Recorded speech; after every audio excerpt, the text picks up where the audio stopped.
अगर इस शहर का वजूद नहीं होता तो देश के हर दूसरे व्यक्ति के पाँव में जूता नहीं होता। इस शहर की काबिलियत है कि ये शहर अकेले दम पर देश में 65% से अधिक फुटवियर की सप्लाई करता है। इस शहर की इसी काबिलियत का मुरीद सिर्फ देश ही नहीं बल्कि विदेशी कंट्रीज भी हैं।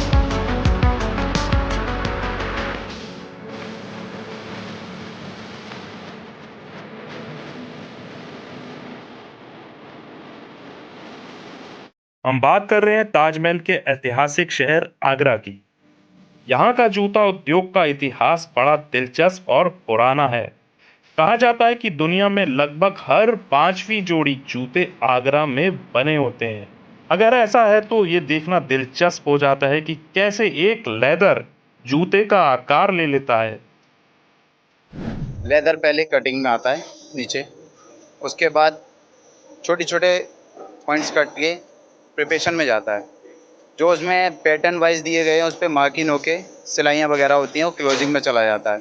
क्लोजिंग में से डायरेक्ट लास्टिंग डिपार्टमेंट में आता है। लास्टिंग डिपार्टमेंट में आते ही अपर को हम लास्टिंग प्रोसेस वाइज करते हैं और बाकी तैयार होकर फिनिशिंग होने के बाद वो डिस्पैच किया जाता है। खास बात है कि अधिकतर इंडस्ट्रीज मशीन बेस्ड होने लगी, जबकि आगरा की लेदर इंडस्ट्रीज में ऐसा नहीं है। धीरे धीरे जैसे टाइम चेंज होता गया, टेक्नोलॉजी चेंज होती गई, तो आज भी जूते का एक हैंड क्राफ्टेड शूज़ जहाँ पे कि हाथ से काम किया जाना चाहिए, वहाँ के लिए बहुत स्किल्ड और बहुत अच्छी अवेलेबल वर्कर है। तो पूरे विश्व में अगर देखा जाए तो आगरे का प्रोडक्ट एक हाई क्वालिटी का और हैंड क्राफ्टेड शूज़ में अच्छा माना जाता है।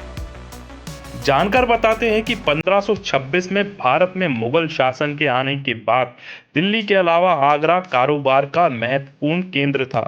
हालांकि आगरा की लेदर इंडस्ट्री को अकबर के समय ज्यादा एक्सपोजर मिला। फिर पार्टीशन के बाद ये लाइमलाइट में आया। सिंध और पंजाब से आए लोगों ने इस कारोबार को एस्टेब्लिश करने में अहम योगदान दिया। इंडस्ट्रियलिस्ट मानते हैं कि आगरा की जूता इंडस्ट्री को इस मुकाम पर पहुंचाने के पीछे यहाँ की लेबर है। देखिए, आगरा का जूता उद्योग प्रमुख उद्योग है। मुगल काल से ही आगरा में जूते का इतिहास रहा है और आगरा की यूएसपी जो है वो मेनली यहाँ की लेबर फोर्स है। यहाँ पर बहुतायत में जो है स्किल्ड लेबर अवेलेबल है। उसकी वजह से आगरा आज देश के की ज़रूरत में 65% का हिस्सा रखता है डोमेस्टिक पॉइंट में। और जहाँ तक एक्सपोर्ट की बात करें तो देश के निर्यात में भी आगरा का 25% से ऊपर हिस्सा है। मौजूदा समय में स्थिति ये है कि शहर के कई एरियाज में फुटवियर का काम होता है। हींग की मंडी समेत कई क्षेत्रों में 10,000 से अधिक रिटेल होलसेल की दुकानें हैं। छोटे बड़े अनुमानित 5,000 कारखानों से लेकर 100 से ज़्यादा एक्सपोर्ट्स यूनिट खड़ी हुई हैं, जहां से करीब 3.5 लाख लोगों को रोजगार मिलता है। यहाँ लेदर, सिंथेटिक फॉर्म, कैनवास की लाखों जोड़ियां रोजाना तैयार होती हैं। वहीं कारोबार की बात करें तो आप आंकड़ों से ग्रोथ का अंदाजा लगा सकते हैं। डोमेस्टिक और एक्सपोर्ट मिलाकर सालाना करीब 7,000 करोड़ रुपए का टर्नओवर होता है। आगरा में बने फुटवियर की सप्लाई कई देशों में है। एक्चुअली यूरोप में काफ़ी अच्छी डिमांड है। हम लोग यूरोप को सप्लाई करते हैं, हम लोग यूएस को सप्लाई करते हैं, हम लोग यूके को भी सप्लाई करते हैं। इसमें की मेजर सप्लाई यूरोप को बहुत अच्छी होती है हमारी। आज शहर की शू इंडस्ट्री अंतर्राष्ट्रीय पटल पर चमकने लगी है। यही वजह है कि पिछले कई सालों से हर साल exporters association meet at Agra नाम का इवेंट ऑर्गेनाइज करती है, जिसमें दुनिया भर के कई देशों से दिग्गज कारोबारी पार्टिसिपेट करते हैं। इसमें शू कंपोनेंट्स, लेटेस्ट टेक्निक और मशीनरी का संगम देखने को मिलता है। अगर सिलसिला ऐसे ही चलता रहा तो आगरा चाइना का विकल्प बन जाएगा।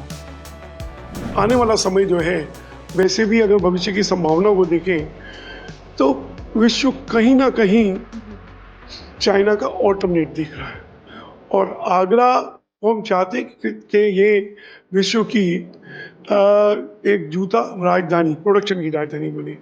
ग्लोबल कैपिटल ऑफ फुटवियर कैसे बनती है, इसके लिए Agra footwear manufacturing exporters chamber जो यहाँ की अग्रणी संस्था है वो लगातार प्रयास कर रही है, निर्यात के क्षेत्र में भी और घरेलू क्षेत्र में भी।